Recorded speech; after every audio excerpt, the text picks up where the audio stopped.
नमस्कार, स्वागत है आपका के न्यूज में। मैं हूं आपके साथ यश शुक्ला और आप देख रहे हैं देवभूमि का दंगल, जिसमें आज हम बात करेंगे मॉनसून सत्र में धामी की परीक्षा की। इस पर हम चर्चा करेंगे। हमारे साथ पैनल भी जुड़ेगा, आपका मेहमानों से तारुफ कराएंगे, लेकिन उससे पहले आपको हम बड़ी खबर बता देते हैं। हरिद्वार से खबर, नड्डा के दौरे को लेकर कार्यकर्ताओं में काफी जोश देखने को मिल रहा है। 2 दिवसीय हरिद्वार दौरे पर है बीजेपी के राष्ट्रीय अध्यक्ष जगत प्रकाश नड्डा जी। हरिद्वार से खबर, नड्डा के दौरे को लेकर कार्यकर्ताओं में काफी जोश देखने को मिल रहा है।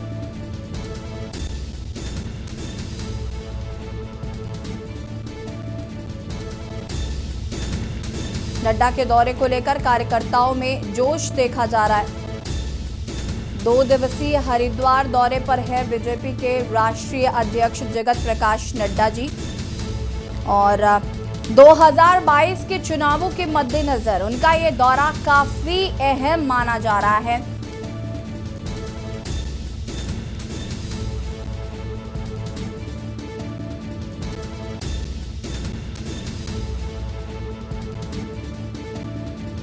को लेकर कार्यकर्ताओं में भी काफी जोश देखने को मिल रहा है। 2 दिवसीय हरिद्वार दौरे पर हैं।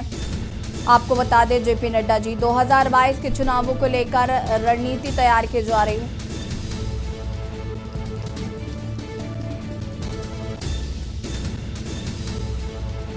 नड्डा के दौरे को लेकर कार्यकर्ताओं में जोश देखा जा रहा है।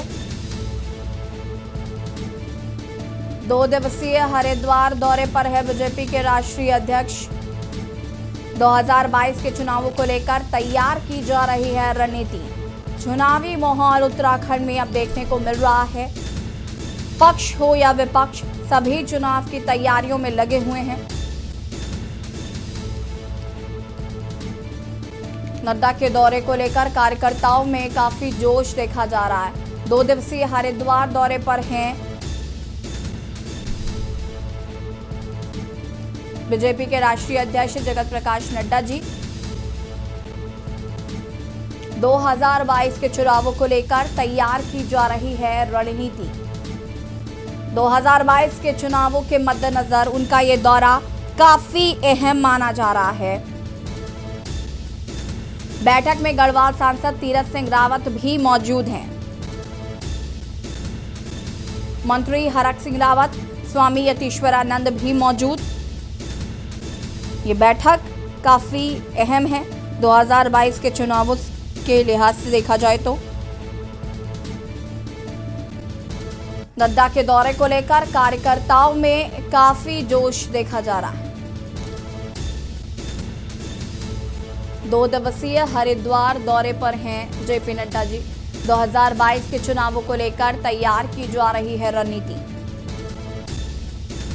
2022 के चुनावों को लेकर रणनीति तैयार हो रही है। आपको बता दें कि इस बैठक में गढ़वाल सांसद तीरथ सिंह रावत जी भी मौजूद हैं।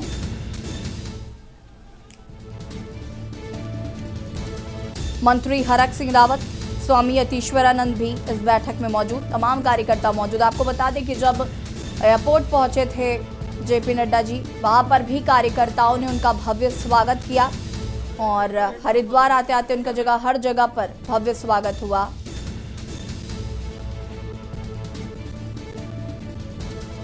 तो 2022 के चुनावों को लेकर तैयार की जा रही है रणनीति।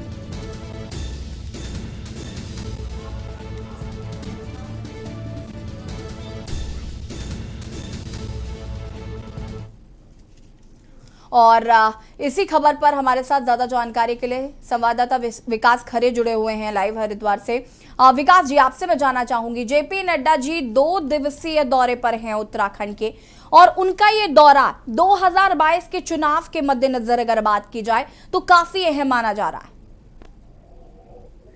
है। जी बिल्कुल, देखिए आपको बता दें, बीजेपी के राष्ट्रीय अध्यक्ष जेपी नड्डा 2 दिवसीय उत्तराखंड दौरे पर, और आज की बात किया तो फिलहाल वो हरिद्वार के गोल्डविन होटल में जो है प्रदेश लेवल पर उन्होंने सबसे पहले बैठक की। जो प्रदेश के पदाधिकारी है उन्होंने उनमें ऊर्जा भरने की कोशिश की है। तो अभी बात की है तो फिलहाल जो वर्तमान में बैठक चली है, अभी फिलहाल वर्तमान बैठक में सांसद, विधायक और जो उत्तराखंड के मुख्यमंत्री है पुष्कर सिंह धामी, वो भी बैठक में मौजूद है। जो पूर्व मुख्यमंत्री तीरथ सिंह रावत वो भी बैठक में मौजूद। तो कहीं ना कहीं साफ तौर पर अगर इस बैठक का महत्वपूर्ण माना जाए तो ये 2022 आगामी विधानसभा चुनाव को लेकर की जा रही है। तो साफ तौर पर जो यहाँ पर बीजेपी के कार्यकर्ता है उनमें भी एक बड़ा जोश देखने को मिला है। काफी संख्या में बीजेपी के कार्यकर्ता यहाँ पर मौजूद है। फिलहाल की अगर बात करें तो बैठक में किस तरह के फैसले ले जाए जा रहे हैं या 2022 से इसको जोड़कर देखा तो ये तो आने वाले समय में जब 2022 में चुनाव की रणनीति जिस तरह से बनाई जा रही है तो कहीं ना कहीं बड़ी अहम भूमिका यहाँ पर जो है जेपी नड्डा के द्वारा निभाई जा रही है। प्रदेश लेवल पर जितनी बैठकें वो भी यहाँ पर की गई। फिलहाल जो है सांसद और जो मुख्यमंत्री है वो भी बैठक में मौजूद। तो कहीं ना कहीं ऊर्जा भरने का 2022 के विधानसभा चुनाव को लेकर यहाँ पर काम किया जा रहा है। जी विकास, अगर हम बात करें जेपी नड्डा के दौरे को लेकर तो कार्यकर्ताओं में काफी जोश देखने को मिला है। कार्यकर्ता जो है वो काफी उत्साहित नजर आ रहे हैं उनके इस दौरे को लेकर। बिल्कुल, देखिए आपको बता दें जिस समय जेपी नड्डा बात किया तो अगर हवाई अड्डा जोलीग्रांट पहुंचे तो वहां से ही उनके तमाम जो कार्यकर्ता थे एकजुट हो गए थे। भारी बारिश के बाद भी कार्यकर्ताओं की भीड़ कम नहीं हुई है। जगह जगह जो है जेपी नड्डा का स्वागत फूलों की बरसात और या फिर मालाओं के साथ उनका जो स्वागत किया गया। जगह जगह पर जो है कार्यकर्ता मौजूद रहे। जिस समय वो यहाँ पर पहुंचे हरिद्वार में गोडविन होटल में, यहाँ पर उनका स्वागत जोरों शोरों पर किया गया है।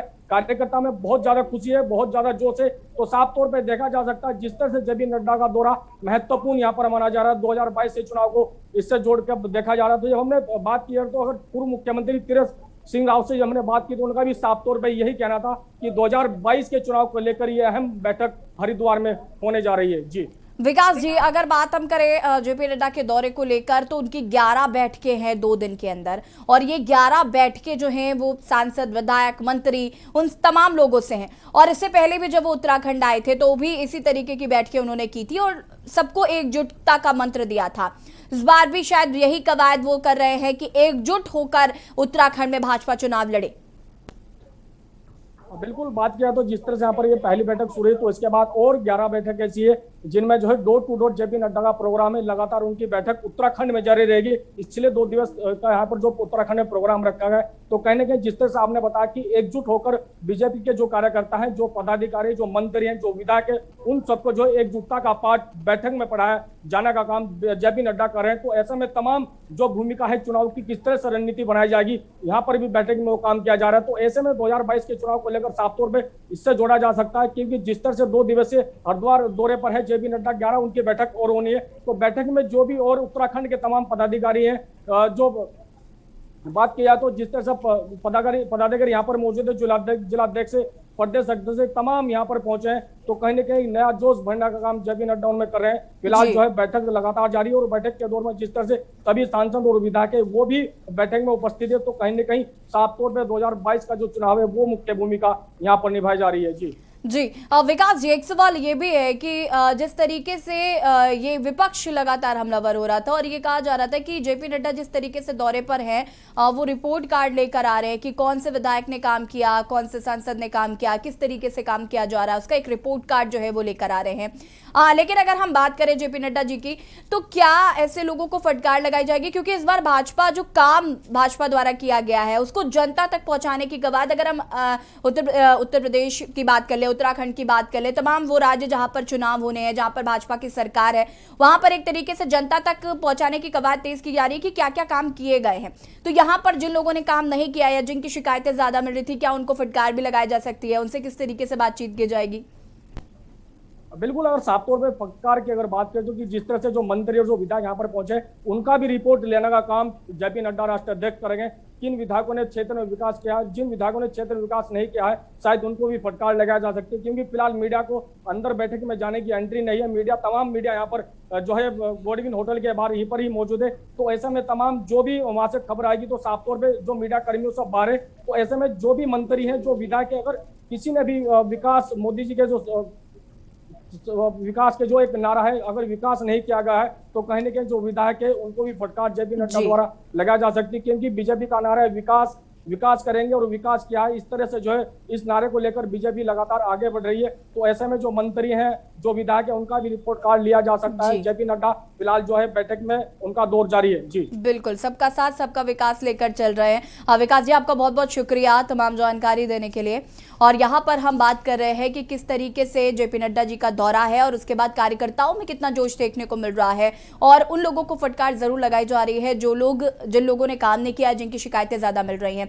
फिलहाल वक्त हो गया एक छोटे से ब्रेक का। ब्रेक के बाद हम बात करेंगे मॉनसून सत्र में धामी की परीक्षा की।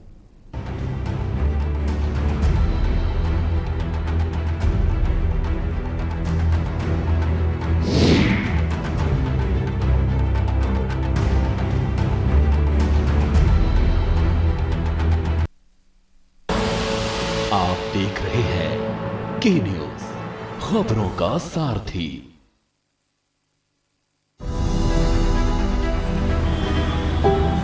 पचहत्तर साल होने वाले हैं हमें आजादी मिले हुए, पर कुछ चीजें ऐसी हैं जिनसे हम आज तक आजाद नहीं हुए। जैसे सरकारी दफ्तरों की मनमानी से। इन दफ्तरों में खूब धक्के खाए, चक्कर काटे, सिफारिशें लगवाए, कल आना परसों आना, चलता ही रहा। पर अब इनसे आजादी मिलेगी। अब ये सब नहीं चलेगा। दिल्ली के सीएम अरविंद केजरीवाल ने लगा दिया है आरटीओ के ऑफिस पर ताला। अब आप कल और परसों नहीं, बल्कि अभी से आरटीओ से जुड़े सारे काम, जैसे learner's licence, driving licence renewal, RC transfer, duplicate RC और आरटीओ की सभी सुविधाओं के लिए बस www.transport.delhi.gov.in पर लॉगिन करें या 1076 पर कॉल कर घर बैठे अपने डॉक्यूमेंट्स पाएं। नमस्कार, मैं आपकी क्या सहायता कर सकती हूँ? ड्राइविंग लाइसेंस के लिए आपको किन 75वें स्वतंत्रता दिवस से आरटीओ की सब परेशानियों से दिल्ली को आजादी, क्योंकि आरटीओ की सभी सेवाएं अब घर बैठे पाएं। खुदी को आजमाया है तो ये अंदाज आया है, खुदी को आजमाया है तो ये अंदाज आया है। तुम में भी मैं हूं, शुद्ध प्लस पान मसाला। संकल्प ये हमने लिया, हर काम को पूरा करे, वंचित कोई ना अब रहे, ये लक्ष्य हम पूरा करें। संकल्प है, संकल्प है, संकल्प है। ना अब कोई पिछड़ा रहे, ना अब कोई लाचार हो, हर वर्ग का उत्थान हो, सबको सभी अधिकार हो, जो सबसे हो पीछे खड़ा, हम साथ में उसके रहे। संकल्प है, संकल्प है, संकल्प है।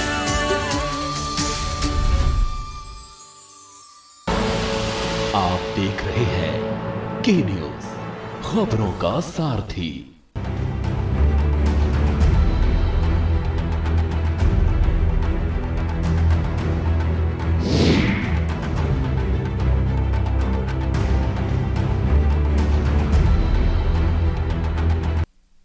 ब्रेक के बाद एक बार फिर से आप सभी का स्वागत है और हम बात कर रहे हैं मॉनसून सत्र में धामी की परीक्षा। उत्तराखंड विधानसभा का 23 अगस्त से मॉनसून सत्र शुरू होने जा रहा है। सत्र की शुरुआत विपक्ष के हंगामे के साथ होने जा रही। वहीं सत्र की तैयारियों और सत्र को शांतिपूर्ण चलाने के लिए विधानमंडल दल और कार्य मंत्रणा समिति की बैठक भी ली जा चुकी है। आपको बता दें कि मॉनसून सत्र में राज्य की पुष्कर सिंह धामी सरकार की पहली अग्नि परीक्षा भी होगी। वहीं विपक्ष महंगाई, बेरोजगारी, देवस्थानम बोर्ड समेत कई मुद्दों को सदन में उठाने जा रहा है। कुल मिलाकर सदन की हंगामेदार शुरुआत होने जा रही। ऐसे में सवाल यह है कि क्या सदन में जनहित से जुड़े मुद्दों पर काम होगा या सिर्फ विपक्ष के हंगामे की भेंट ये सत्र भी चढ़ जाएगा। आज इसी पर करेंगे चर्चा। उससे पहले देखें रिपोर्ट।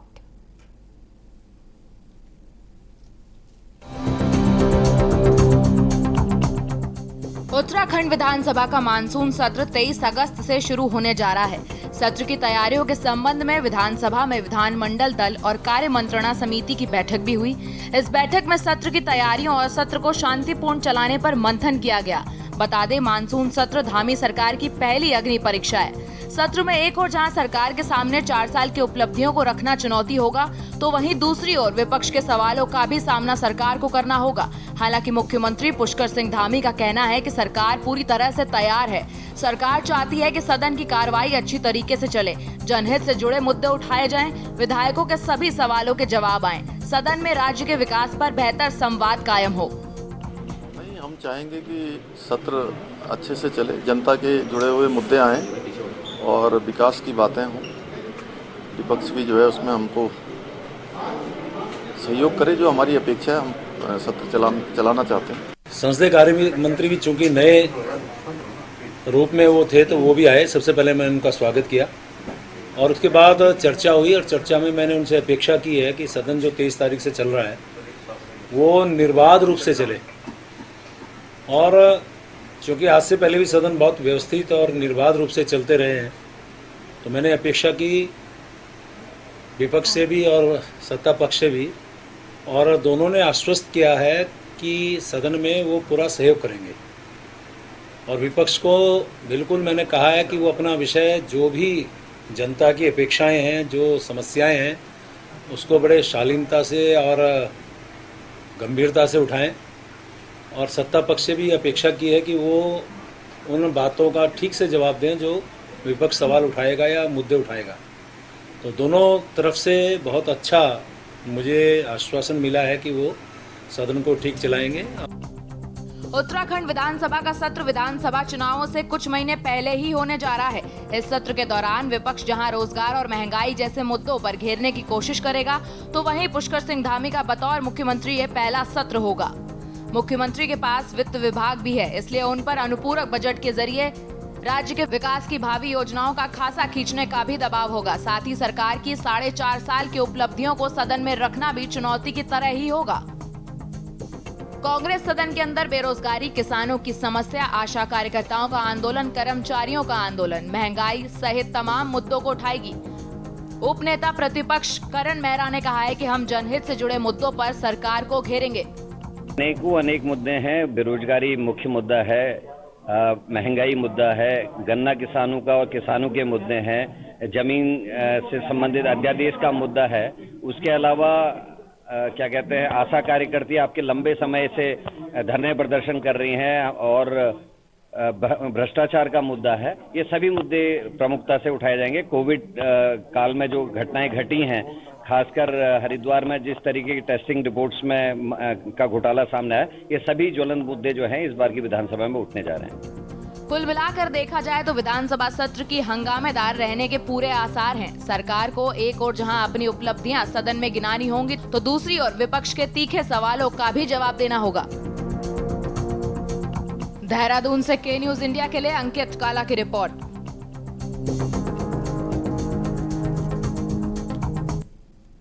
और सरकार को घेरने के लिए विपक्ष के मुद्दे पूरी तरीके से तैयार हैं। चर्चा इसी पर करेंगे, लेकिन वक्त हो गया एक छोटे से ब्रेक का। तमाम मेहमान हमारे साथ जुड़ चुके हैं, जल्द हाजिर होते हैं। आप देख रहे हैं के न्यूज, खबरों का सारथी।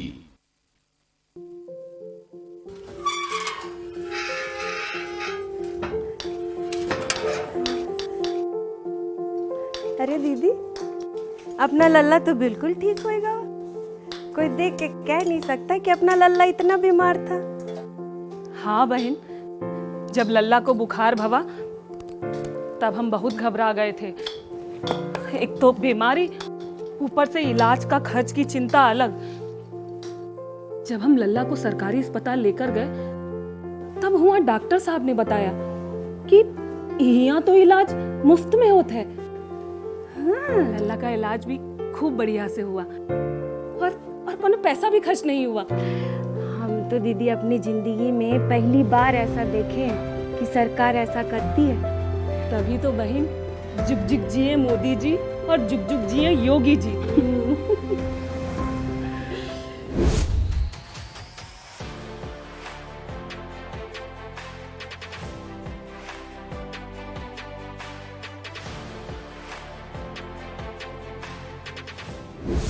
मेरे बच्चे को जरूरत थी लीवर ट्रांसप्लांट की। को पैसे की बहुत ज़्यादा परेशानी थी। मुख्यमंत्री राहत कोष के बारे में पता चला। हम लोगों को योगी जी ने बहुत सहारा दिया, बहुत मदद दिया। हमेशा हमारा बाबा बनल रहे, प्रधान बनल रहे, मुख्यमंत्री बने।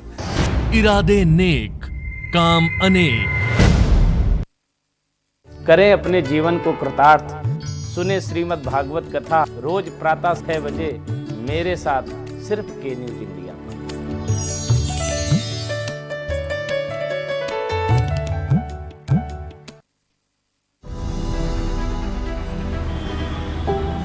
पचहत्तर साल होने वाले हैं हमें आजादी मिले हुए, पर कुछ चीजें ऐसी हैं जिनसे हम आज तक आजाद नहीं हुए। जैसे सरकारी दफ्तरों की मनमानी से। इन दफ्तरों में खूब धक्के खाए, चक्कर काटे, सिफारिशें लगवाएं, कल आना परसों आना, चलता ही रहा। पर अब इनसे आजादी मिलेगी। अब ये सब नहीं चलेगा। दिल्ली के सीएम अरविंद केजरीवाल ने लगा दिया है आरटीओ के ऑफिस पर ताला।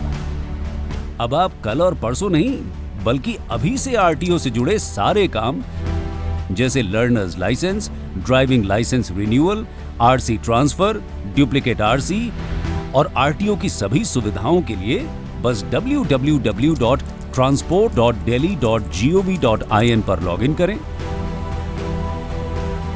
या 1076 पर कॉल कर घर बैठे अपने डॉक्यूमेंट्स पाएं। नमस्कार, मैं आपकी क्या सहायता कर सकती हूँ? ड्राइविंग लाइसेंस के लिए आपको 75वें स्वतंत्रता दिवस से आरटीओ की सब परेशानियों से दिल्ली को आजादी, क्योंकि आरटीओ की सभी सेवाएं अब घर बैठे पाएं। आप देख रहे हैं के न्यूज, खबरों का सारथी।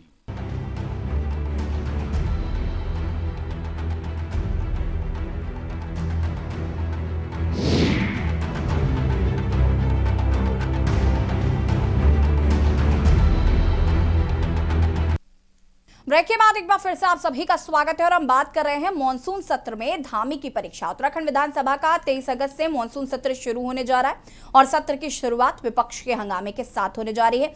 ऐसे में सवाल ये उठता है कि क्या इस बार जनहित के जो मुद्दे हैं वो उठाए जाएंगे या फिर जो सत्र है, जो कार्रवाई होगी वो हंगामे की भेंट चढ़ जाएगा। चर्चा इसी पर करेंगे। हमारे साथ मेहमान जुड़ चुके हैं, उनसे आपका तारुफ करा देते हैं। हमारे साथ नवीन ठाकुर जी जुड़े हुए हैं बीजेपी से, बहुत बहुत स्वागत है सर आपका। हमारे साथ करण महराज जी जुड़े हुए हैं जो कि उपनेता प्रतिपक्ष कांग्रेस से हैं। हमारे साथ बीसी थपलियाल जी हैं यूकेडी से। कुलदीप राणा वरिष्ठ पत्रकार जी भी जुड़े हुए हैं। आप सभी का बहुत बहुत स्वागत है। सबसे पहले नवीन जी, मैं आपके पास आऊंगी और आपसे जानना चाहूंगी, मॉनसून सत्र धामी की अग्नि परीक्षा, हम इसी पर चर्चा कर रहे हैं। आपको लगता है कि ये मुख्यमंत्री पुष्कर सिंह धामी के लिए अग्नि परीक्षा से कम नहीं होने वाला इस बार का मॉनसून सत्र? नहीं, ऐसी अग्नि परीक्षा वाली कोई बात नहीं है, क्योंकि सरकार ने 4.5 वर्ष अभूतपूर्व कार्य किए हैं और सरकार को सदन में केवल अपने कार्य रखने हैं और विपक्ष जो सवाल उठाएगा उनके जवाब देने हैं। क्योंकि सरकार ने लगातार 4.5 वर्ष बहुत अच्छा काम किया, तो सरकार के लिए और माननीय मुख्यमंत्री जी के लिए कोई अग्नि परीक्षा वाली बात नहीं है। इसमें हम बहुत उसके साथ जो है अपने विधायकों के सवालों के जवाब देंगे, जो सवाल जो है विपक्ष उठाएगा। केंद्र में भी देखा, कांग्रेस का चरित्र इस प्रकार का नहीं है, वो केवल और केवल हंगामा करता है। क्योंकि कांग्रेस को पता है, विपक्ष को पता है कि सरकार अगर सदन अच्छे से चला और सरकार अपने काम का सदन में रखेगी तो पूरे जो है प्रदेश की जनता देखेगी और प्रदेश की जनता देख भी रही है। तो इसलिए वो काम काज कुछ होने नहीं देते, सकारात्मक जो है रूप से सदन चलने नहीं देते और इसीलिए जो है पूर्व में भी सदन चलने से पहले ही जो है वो हंगामे की भेंट चढ़ा देते हैं और जनता की गाड़ी कमाई जो सदन को चलाने के लिए इतना पैसा खर्च होता है उसका जो है वो नुकसान उत्तराखंड की जनता को उठाना पड़ता है। तो उत्तराखंड की जनता देखती है अच्छे से। केंद्र में भी देखा किस प्रकार जो है बेबुनियादी मुद्दे को, एक मुद्दे को लेकर जबरदस्ती इतना महत्वपूर्ण जो है समय सदन का नष्ट किया। तो वैसी उम्मीद हम यहाँ पर भी जो है कांग्रेस से रखते हैं कि वो इसी प्रकार का जो करेंगी। जबकि विधानसभा अध्यक्ष द्वारा दोनों ही दलों से निवेदन किया गया है कि वो अपने अपने सवाल जो है रखें और सदन की कार्रवाई अच्छे से चलाएं, तो ये दोनों के लिए हितकर होगा, उत्तराखंड की जनता के लिए हितकर होगा। तो इसलिए जो है हम उम्मीद करते हैं कि यहाँ पर विपक्ष कम से कम गैर जिम्मेदाराना रवैया छोड़ेगा और अपने सवाल जो है रखेगा और सरकार उनके सभी सवालों के जवाब देगी। जी करण महराज जी, मैं आपसे इसका जवाब चाहूंगी। आप उपनेता प्रतिपक्ष हैं कांग्रेस से। जिस तरीके से नवीन जी का कहना है कि कांग्रेस बेवजह हंगामा करेगी, जनहित के मुद्दे नहीं उठाएगी, इसको लेकर आपको क्या कहना है? देखिए, मुझे तो पहले पंच लाइन से ही नाराजी थी, मैं उससे सहमत नहीं हूँ जिसमें ये कहा गया कि हंगामे की भेंट चढ़ता है विपक्ष की। जबकि हकीकत यह है कि लगातार 4-4.5 साल से विपक्ष, चाहे वो NSF 4 का मुद्दा हो, चाहे तराई बीज निगम का मुद्दा हो, जिला विकास प्राधिकरण को लेकर मामले हो, किसानों का मामला हो, गन्ने के भुगतान से संबंधित मामले हो, चाहे वो मुख्यमंत्री जी के स्टिंग ऑपरेशन से संबंधित CD पीठ को देने के हो, जिसमें आज तक भी कोई दिशा निर्देश नहीं प्राप्त हुए हैं, चाहे वो महिला और बेटियों को न्याय दिलाने की बात हो, जिसमें विधायकों के नाम भी गलत कामों में आ रहे हैं। साथ ही RSS के एक बड़े नेता के ऊपर आरोप लगे थे, गंभीर आरोप। बेटी बचाओ बेटी पढ़ाओ का नारा देने वाली पार्टी सरकार अपने उसमें क्या बेटियों को न्याय दे पाएगी, ये हमारा महत्वपूर्ण विषय होगा। भू कानून को लेकर हम लोग प्राइवेट बिल ला रहे हैं, देवस्थानम बोर्ड को लेकर हम प्राइवेट बिल लेकर आ रहे हैं। और जो मेरे बीजेपी के साथी ने भी ये बात कही, उनको शायद संसदीय ज्ञान नहीं है, अन्यथा अगर संसदीय ज्ञान होता तो 4.5 साल की विधानसभा में जो कार्रवाई चली है उसका एक बार उसका अवलोकन कर लेते और विपक्ष के द्वारा उठाए गए विभिन्न मुद्दों में, जिनमें आज तक भी अनुत्तरित हैं, जिसमें सबसे बड़ा मामला है कि विधानसभा अध्यक्ष के सामने तात्कालिक मुख्यमंत्री की CD, उनके OSD की CD प्रदान की गई। अभी तक कोई कमेटी का गठन नहीं हुआ जो उसका निरीक्षण या उसका देखभाल कर सके। तो ये सारे मुद्दे हैं, अगर ये राज्य हित में नहीं है, राष्ट्र हित में नहीं है, फिर आखिर कौन से मुद्दे लेके कांग्रेस को आना चाहिए? क्या मुख्यमंत्रियों की तारीफ करना, ताली बजाना? 11 साल के कार्यकाल में 8 मुख्यमंत्री बीजेपी के लोग देख चुके हैं। क्या बिना कारण के मुख्यमंत्रियों को हटाया गया? इस बात का उत्तर बीजेपी को देना होगा।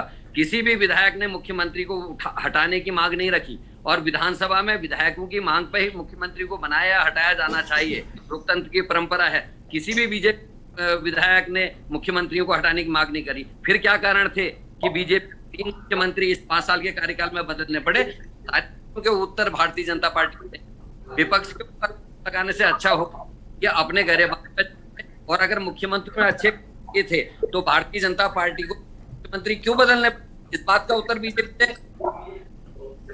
जी बिल्कुल करण जी, नवीन जी आपसे मैं इसका जवाब लूंगी और चर्चा पर लगातार बने रहेंगे। मॉनसून सत्र में धामी की परीक्षा है, क्या विपक्ष जमकर हंगामा करेगा या शांति से उन मुद्दों को उठाया जाएगा जो जनहित में है, देखना होगा। इसी पर चर्चा करते रहेंगे। फिलहाल वक्त हो गया छोटे से ब्रेक का, जल्द हाजिर होता है। आप देख रहे हैं के न्यूज, खबरों का सारथी।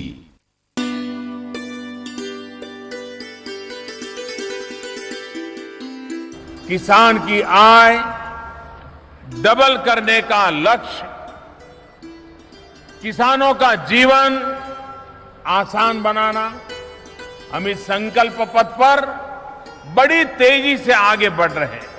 उत्तराखंड राज्य को सशक्त बनाने के लिए माननीय प्रधानमंत्री नरेंद्र मोदी जी के कुशल मार्गदर्शन में उत्तराखंड सरकार द्वारा निरंतर सार्थक प्रयास किए जा रहे हैं और इन्हीं प्रयासों का सुपरिणाम है कि उत्तराखंड के किसानों की पहुंच अब अंतर्राष्ट्रीय बाजारों तक और बेहतरी के साथ संभव हो रही है और इसका माध्यम बना है कृषि और प्रसंस्कृत खाद्य उत्पाद निर्यात विकास प्राधिकरण यानी एपीडा।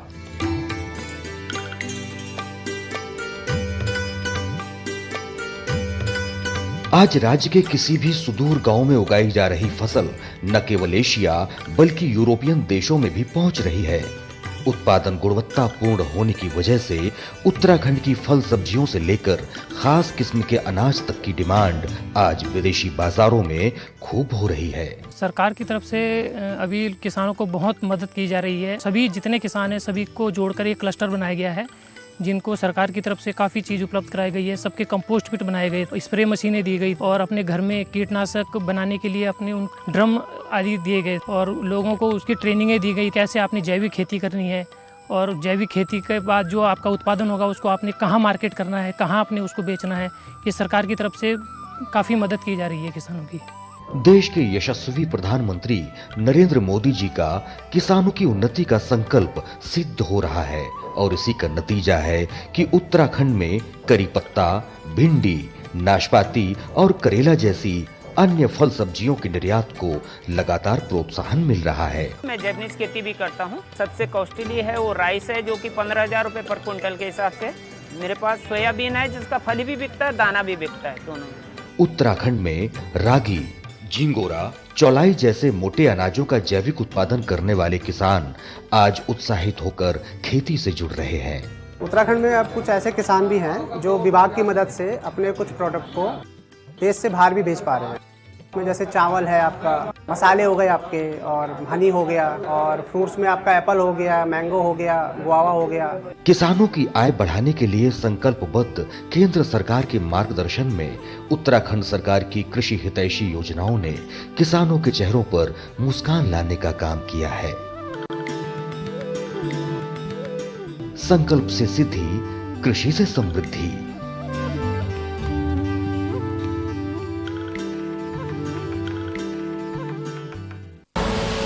आप देख रहे हैं के न्यूज, खबरों का सारथी।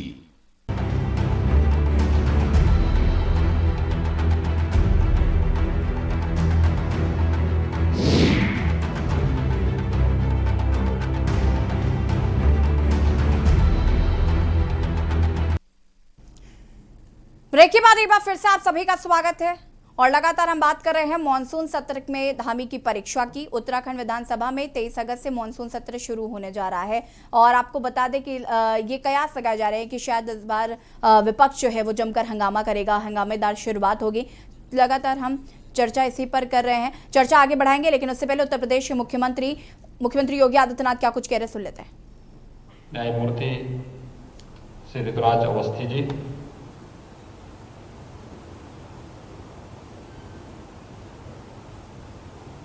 उत्तर प्रदेश शासन में मेरे वरिष्ठ सहयोगी कानून मंत्री श्री ब्रजेश पाठक जी, अध्यक्ष उच्च न्यायालय विधिक सेवा उप समिति लखनऊ खंडपीठ माननीय न्यायमूर्ति श्री रमेश सिन्हा जी,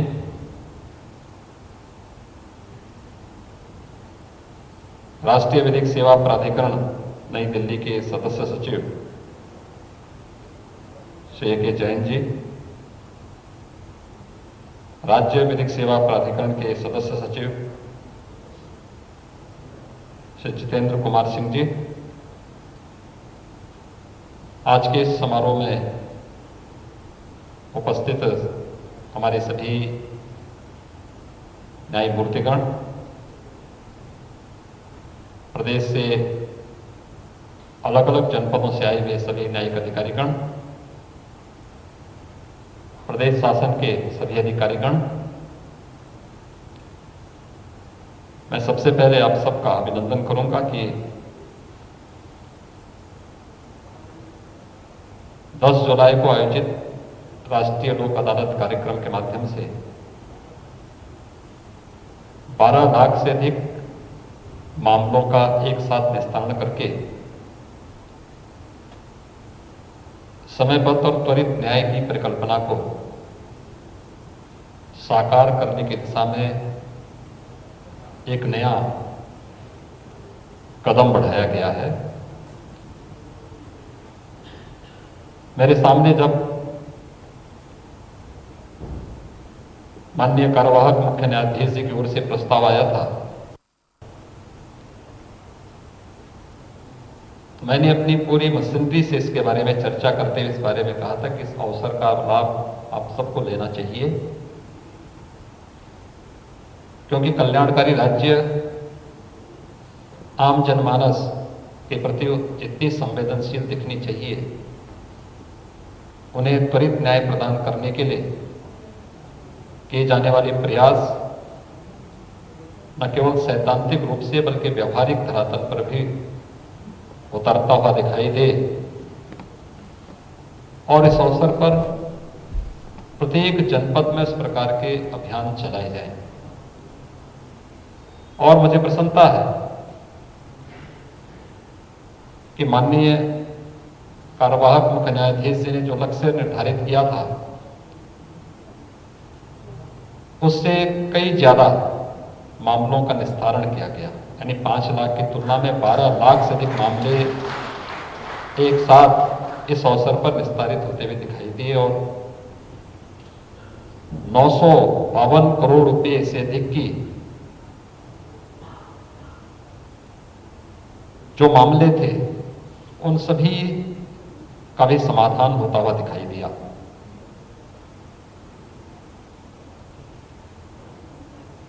वास्तव में एक सामान्य व्यक्ति इन सब समस्याओं का त्वरित समाधान चाहता है।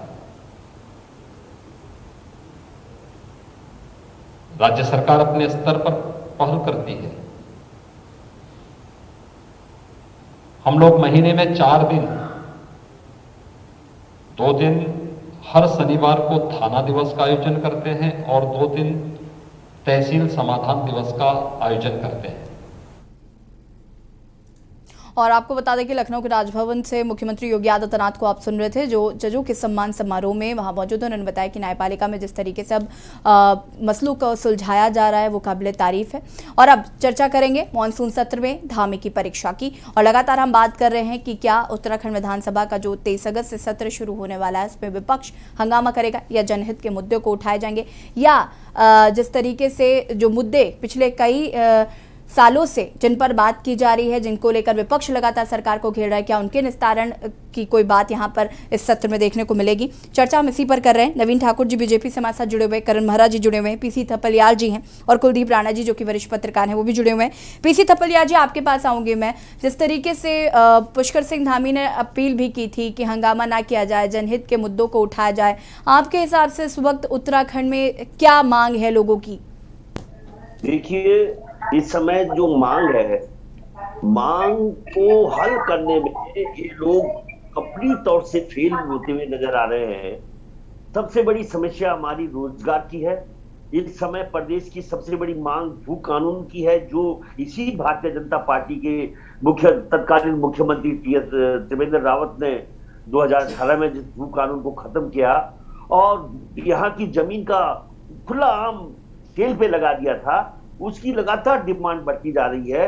लेकिन वर्तमान मुख्यमंत्री ने उसमें एक समिति बनाकर जनता के साथ धोखा किया है। दूसरी ओर जिस तरह से इस समय भारतीय जनता पार्टी के प्रवक्ता एक तोते की तरह बोल रहे हैं कि साहब ये विपक्ष इस काम को नहीं करने देता, इससे हमें बड़ा दुख हुआ, क्योंकि मुद्दों को इनको समझ होनी चाहिए। अगर इस तरह के नेता, अगर भारतीय जनता पार्टी में इस तरह के प्रवक्ता रहेंगे तो क्या आशा रहेगी इन लोगों से, जब इनको खुद ही नहीं मालूम कि क्या बड़ी समस्याएं इस राज्य के आगे खड़ी हैं। आज उपनल के कर्मचारी कितने दिनों से यहाँ पे हड़ताल पे हैं और उपनल कर्मचारी एक बहुत बड़ी संख्या है, 22,000 एम्प्लॉय आज सड़कों पे हैं और उनकी मांग है कि जो हाई कोर्ट ने ऑर्डर दिया है, समान वेतन समान काम का जो ऑर्डर मिला है, उसके खिलाफ जो सरकार केंद्र सुप्रीम कोर्ट में गई है, ये जनता के साथ और उपनल कर्मचारियों के साथ सरासर धोखा है।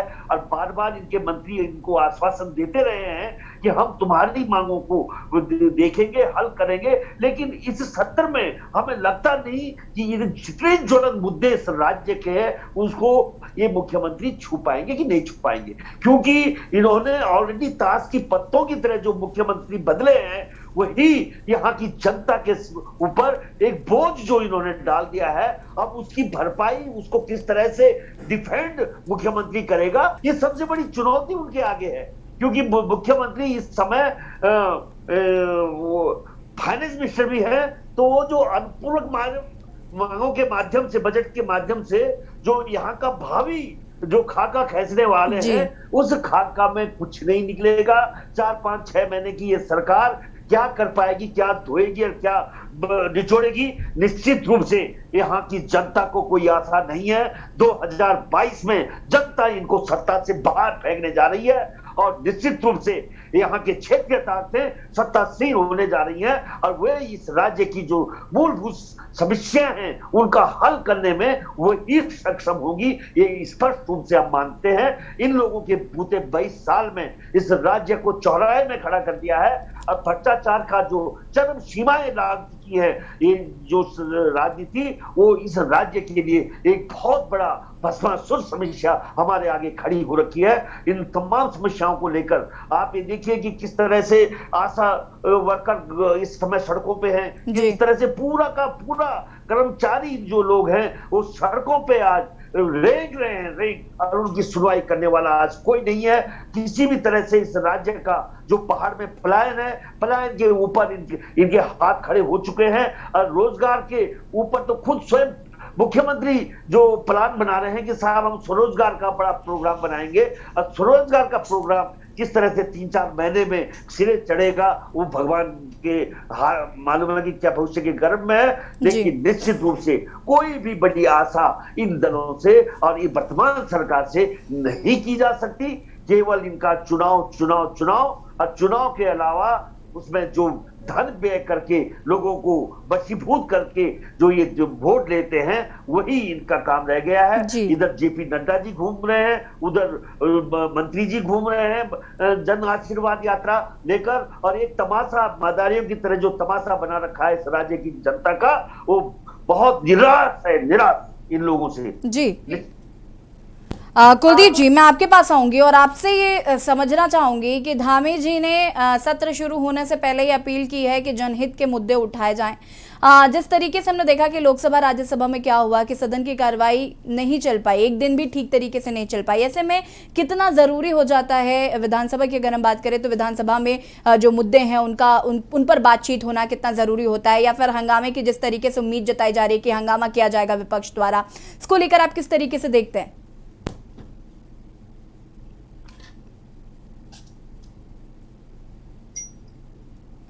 कुलदीप जी, आपकी आवाज नहीं आ रही हम तक। हाँ, मेरी आवाज आ रही है? जी जी जी, अपनी बात पूरी कर सकते हैं आप। देखिए, संसद में जो संसद का जो पाठ्यक्रम है, जो कार्यक्रम है, और विधानसभा का जो है, दोनों में बड़ा अंतर है। जी। विधानसभा में राज्य के मुद्दे होते हैं और संसद में देश के मुद्दे होते हैं, केंद्रीय मुद्दे होते हैं। कांग्रेस की तरफ से जो चीजें हैं निकल के आई हैं, जिस तरह की चीजें हैं, वहां भीतर असंतोष इतना ज्यादा है। और इंदिरा हृदय जो कि पहले नेता प्रतिपक्ष रही हैं, जिनका देहांत हो गया, उनके निधन के बाद अभी प्रीतम सिंह जी को नेता प्रतिपक्ष बनाया गया है। तो जो आक्रामकता विपक्ष में होनी चाहिए, हालांकि उनके पास करण महारा है और करण महारा कांग्रेस के तेज तर्रार विधायकों में हैं जी, लेकिन इनका उपयोग कांग्रेस उतना कभी कर नहीं पाई अपने उसमें। लेकिन वहीं अगर हम सत्ता पक्ष की तरफ से देखें तो ये एक बड़ी चुनौती भी होगी, क्योंकि अभी भाजपा के प्रवक्ता ने जो बात कही कि भाजपा ने 4-4.5 साल में अभूतपूर्व कार्य किए हैं, लेकिन वहां एक बड़ी सच्चाई ये भी है कि इस अभूतपूर्व कार्य में इनके 2 मुख्यमंत्री भूतपूर्व हो गए हैं, और उत्तराखंड में भूतपूर्व मुख्यमंत्रियों की एक बड़ी फौज खड़ी करने में भाजपा की बड़ी भूमिका रही है। ठीक, वहीं उत्तराखंड के लिए एक बड़ी विडंबना ये है कि लोकतंत्र में मुद्दों का मर जाना, और उत्तराखंड के इन दोनों राष्ट्रीय दलों से जिन्होंने बारी बारी उत्तराखंड की सत्ता पर शासन किया है, वो दोनों के प्रति जनता में बड़ी निराशा है।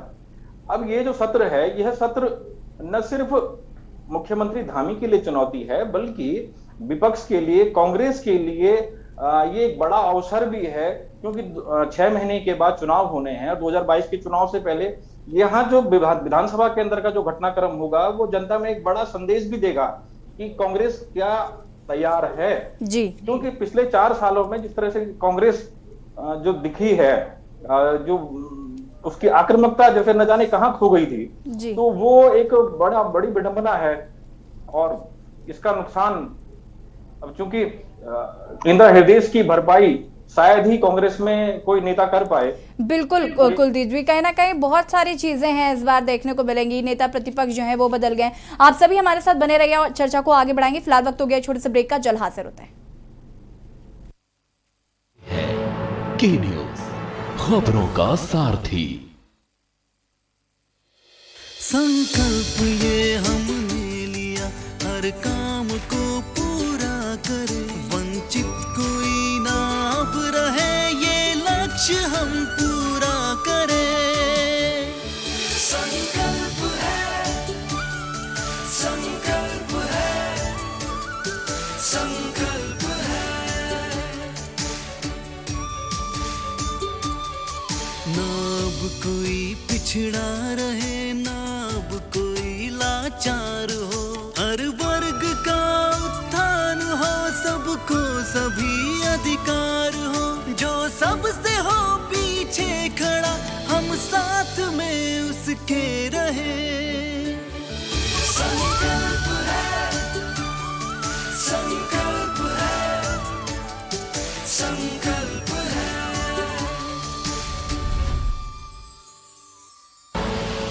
आप देख रहे हैं के न्यूज, खबरों का सारथी।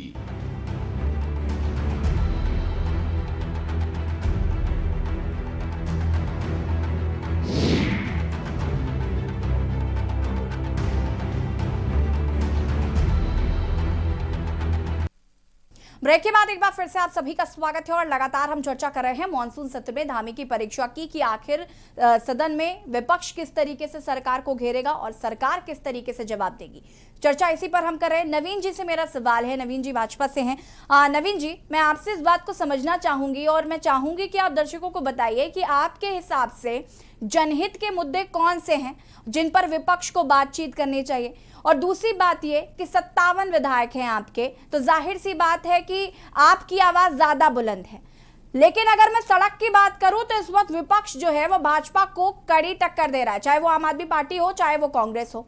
तो सबसे पहले सवाल का जवाब कि वो कौन से मुद्दे हैं जो आपको लगता है जनहित में जिस पर बात होगी या बात की जाएगी या जिनके जवाब दिए जाएंगे। देखिए, जो भी विधायक अपने क्षेत्रों से चुन के आते हैं जी, उनकी जिम्मेवारी है अपने क्षेत्र के विकास के मुद्दे हो, जनता को उन पर जो है बहुत अपेक्षाएं होती हैं, वो जनहित से जुड़े सभी मुद्दे उठा सकते हैं, उसमें मुद्दे उठाने में तो कोई रोक नहीं है। और जिस प्रकार से अभी आदरणीय करण महाराज जी कह रहे थे, मुख्यमंत्री बदलने का जो है एक सिस्टम है और विधायकों द्वारा बदले जाते हैं। मैं आदरणीय करण महाराज से पूछना चाहता हूँ, 2013 में जब उन्होंने विजय बहुगुणा जी को बदला था तो क्या सिस्टम अपनाया था? तो सोनिया गांधी जी के एक आदेश में बदल दिया गया था।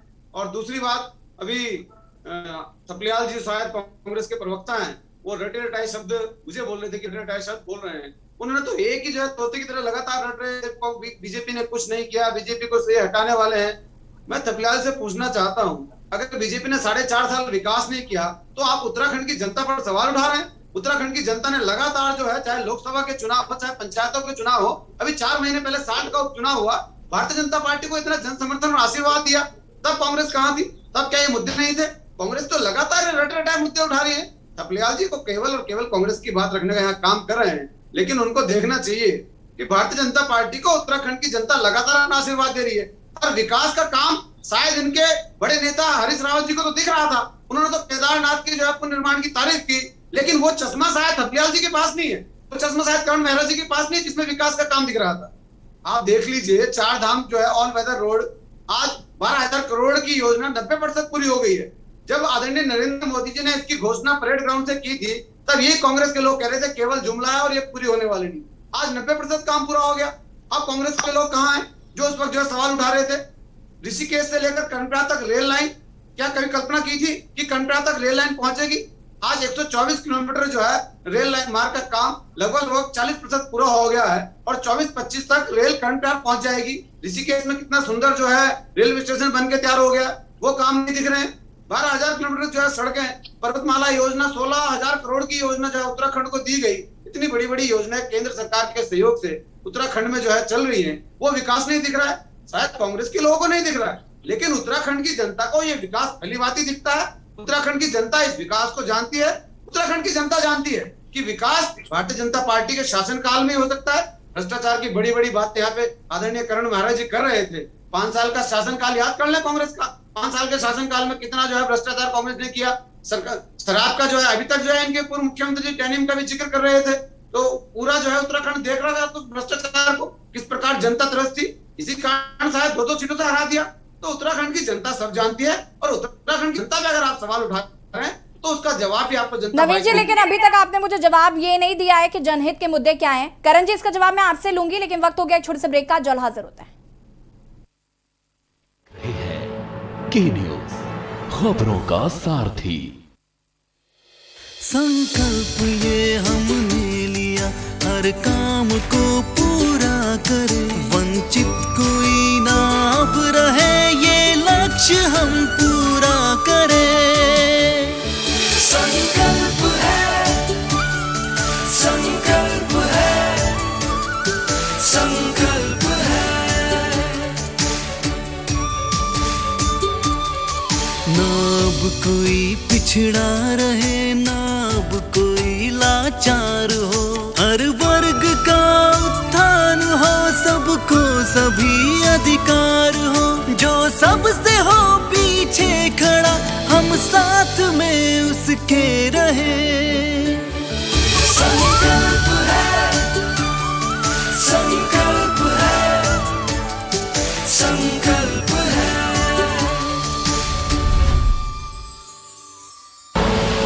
आप देख रहे हैं के न्यूज, खबरों का सारथी।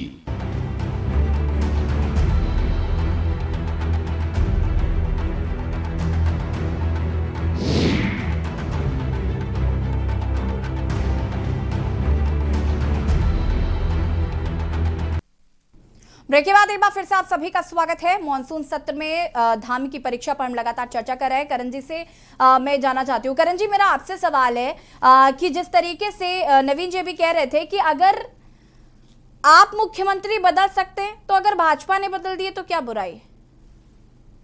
देखिए यसी जी जैसा कि बीजेपी के प्रवक्ता महोदय ने कहा, मैं उनके एक एक करके सब चीज के जवाब दूंगा। पहले मैं जनहित के मुद्दों की बात मैं आपके बीच में रख लूं। इस समय भू कानून को लेकर जनता उद्वेलित है। इस समय देवस्थानम बोर्ड, जिसमें ब्राह्मण और पंडाओं के जो हक हकूक हैं, जो हजारों वर्षों से ये सभ्यता चल रही है, उस पर चाहे वो अटैक है, चाहे वो उपनल के कर्मचारी आज धरने पे हैं, चाहे वो हमारी आशा की बहनें जो कोरोना के टाइम में फ्रंटलाइन वर्कर के रूप में काम कर रही थी, आज वो लोग सड़कों पे हैं, चाहे वो ग्राम प्रहरी हैं जिनको 1200 रुपए कुल माह की तनख्वाह मिलती है, उनको 1 साल से तनख्वाह ना मिली है। बेरोजगारी लगातार बढ़ रही, 4th क्लास कर्मचारी की नौकरियां खत्म करके सेठों को सौंप दी गई हैं, ठेकेदारों को सौंप दी गई हैं। 2004 के बाद से पेंशन बंद है, जो उसके बाद हमारे भाई बहन नौकरी में आए उनको पेंशन नहीं मिल रही हैं। चाहे बीबीएड के हमारे बच्चे हैं वो धरना प्रदर्शन कर रहे हैं। ये सारे ऐसे मुद्दे हैं जो जनता से सरोकार रखते हैं और उनसे संबंधित मुद्दों को हम लोग विधानसभा में उठाएंगे। चाहे वो भू कानून हो, देवस्थानम बोर्ड हो, चाहे वो पुराने भ्रष्टाचार के मुद्दे हों, इन सभी को कांग्रेस लाएगी, किसानों के मुद्दों को लेकर आएगी। रही बात, मेरे भाई ने एक बात कही कि सीएम आपने बदला, हमने तो नहीं बदला। हमने 10 साल में केवल 3 मुख्यमंत्री दिए हैं। और जहां तक बात रही बहुगुणा जी को बदलने की, आपने देखा होगा लगातार कांग्रेस के विधायक हाईकमान के पास उनकी शिकायतें लेके जा रहे थे। उनको शक था कि ये भारतीय जनता पार्टी के साथ कहीं ना कहीं कोई मिलीभगत चल रही है, जिसका कांग्रेस विरोध कर रही थी। और इसी के तहत, और केदारनाथ में जिस तरीके की दिक्कतें बहुगुणा जी के रहते हुए भी थी, उनको देखते हुए उनको बदलने का काम कांग्रेस हाईकमान और कांग्रेस के विधायकों ने मिलकर किया। और ये बात साबित भी हो गई कि बीजेपी के संग कहीं ना कहीं मिलीभगत थी। वही बहुगुणा जी अपने 8 साथियों के साथ भारतीय जनता पार्टी के पास चले गए और हरीश रावत की सरकार को गिराने का उन्होंने काम किया था भारतीय जनता पार्टी के संग मिलके। इससे साबित होता है कि कहीं ना कहीं भारतीय जनता पार्टी का उसमें भी हाथ था। वो 9वां मुख्यमंत्री बदलने में भारतीय जनता पार्टी को इसमें कटघरे में खड़ा करता हूँ। रही बात इनके जो इन्होंने ऑल वेदर रोड की बात कही है, अगर हकीकत ग्राउंड रियलिटी जाननी है, जरूर वो रोड बन रही है और उसका आगे आने वाले समय में प्रदेश को लाभ होगा। परंतु वहां के जो आम नागरिक हैं जिनको आज मुआवजा नहीं मिला है, अडानी और अंबानी जैसे लोगों ने वहां 300 400 नालियां जमीन उन सड़कों के किनारे लोगों से जबरदस्ती खरीद ली हैं, जिसके लिए भू कानून को बदलने का काम भारतीय जनता पार्टी की सरकार ने किया है। ये सब आने वाले समय पे खुल के बाहर आएंगी और ये लोगों को अपराधी के रूप में दंडित भी किया जाएगा। ये मैं आपसे आज आपके चैनल के माध्यम से कहना चाहता हूँ। रही बात इनके विकास की और इनकी कथनी और करनी के फर्क की, बुलेट ट्रेन हम बहुत दिनों से सुनते थे, आज तक तो हमने देखी नहीं, ना कहीं चलते हुए देखी। इन्होंने स्मार्ट सिटीज की बात कही थी, आज तक एक भी स्मार्ट सिटी ना बन के तैयार हुई है, ना कहीं उसका कोई खाका दिखाई देता है। इनका एकमात्र जो लक्ष्य रहता है वो खरीदारी और बड़े कामों को करना जिसमें इनको कमीशन मिल सके। मैं उदाहरण के तौर पर करण जी समय की बहुत कमी है, मैं आपको यहाँ पर रोकना चाहूंगी। और नवीन जी, मैं आपसे यहाँ पर जानना चाहूंगी, देवस्थानम बोर्ड की बात लगातार की जा रही है और देवस्थानम बोर्ड पर त्रिवेंद्र सिंह रावत सरकार से मसला चला आ रहा है और अभी तक सुलझा नहीं है। क्या इस पर बात होगी सत्र में? बहुत कम शब्दों में आपका जवाब चाहूंगी मैं।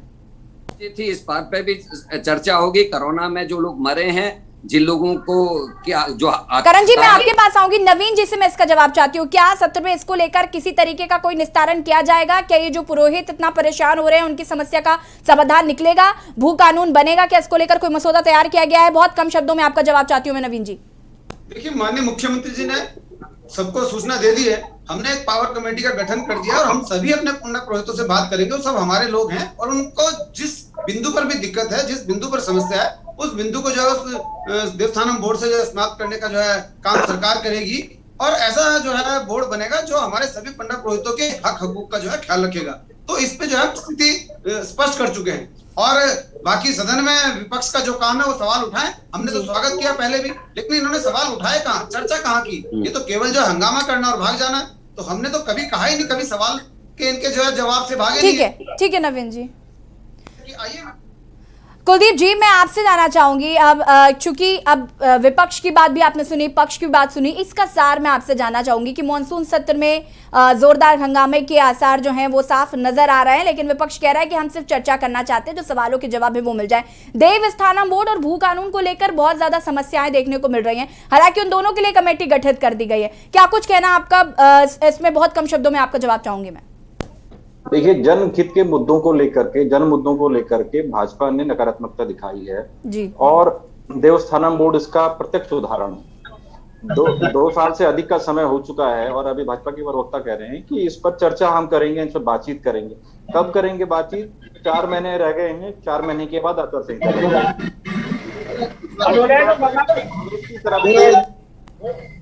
कल तक नेता प्रतिपक्ष की भूमिका प्रीतम सिंह चौहान जी हैं, जो पहले भाजपा कांग्रेस के अध्यक्ष रहे हैं, और प्रीतम जी का जो कांग्रेस में कार्यकाल रहा वो उतना शानदार नहीं रहा, क्योंकि मुद्दे इतने थे, लेकिन पार्टी के रूप में कांग्रेस विधानसभा से बाहर तो उतना हंगामा कर नहीं पाई, उतने सवाल खड़े नहीं कर पाई। विधानसभा के भीतर कितने सवाल खड़े कर पाएगी, इस पर भी एक प्रश्न चिन्ह है। जी बिल्कुल कुलदीप जी, तो कहीं ना कहीं ये देखना होगा कि क्या विधानसभा में हंगामा होता है या फिर चर्चा होती है, बातचीत होती है, या ये जो मसले हैं जिन पर बातचीत करनी है, क्या इसका कुछ हल निकलता है। फिलहाल आप सभी का बहुत बहुत शुक्रिया जुड़ने के लिए और अपनी बातों को रखने के लिए। यहाँ पर हम लगातार बात कर रहे हैं मॉनसून सत्र में धामी की परीक्षा, विपक्ष के पास मुद्दे तैयार हैं, क्या जवाब देती है सरकार, ये देखना होगा। फिलहाल खास पेशकश में इतना ही, देखते रहिए के न्यूज़ इंडिया। नमस्कार।